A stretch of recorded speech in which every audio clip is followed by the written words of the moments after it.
Hello अस्सलाम वालेकुम viewers, कैसे हैं आप सब लोग? ठीक हैं, खैरियत से? उम्मीद करती हूँ आप सब लोग खैरियत से होंगे। मैं सोनम, जो आप फर्स्ट वीडियो बनाई थी, आप लोगों ने माशाल्लाह उसमें मुझे काफ़ी प्यार दिया, काफ़ी इज्जत दी, काफ़ी एहतराम दिया और आप लोगों ने मेरी वीडियो को लाइक कमेंट्स किया और मैं काफ़ी आप लोगों ने मुझे प्यार दिया, इसलिए मैं सेकंड वीडियो बना रही हूँ। और जो आज का हमारा टॉपिक है पैसों का। आज का हमारा टॉपिक चल रहा है पैसों का। क्या दुनिया में सिर्फ पैसा ही सब कुछ है? सब कुछ पैसा ही नहीं है। पैसा के अलावा भी हमारे अपने रिश्ते हैं, कुछ जो रिश्ते हमें निभाने हैं। क्या सब कुछ पैसा नहीं हो सकता? कुछ दिन मैं एक इंसान की बात करती हूँ।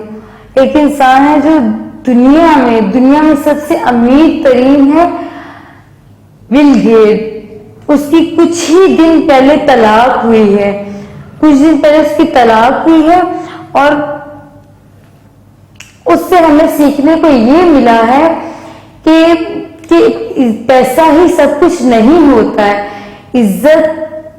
इज्जत, एहतराम, पैसा, ये सब कुछ हमारे लिए मायने रखता है, ना कि सिर्फ पैसा।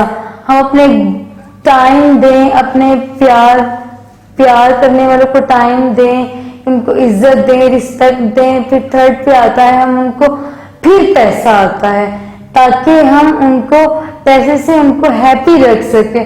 सब कुछ सिर्फ पैसा ही नहीं होता, इससे हमें सब कुछ चलाना पड़ता है। इसलिए थैंक यू सो मच। उम्मीद करती हूँ कि आज आपको मेरी ये वीडियो पसंद आई होगी और थैंक यू सो मच। बस मैं आपसे ये छोटी सी बात करना चाहती थी। आई होप कि आपको मेरी बात ये अच्छी लगी होगी। Thank you so much and Allah Hafiz.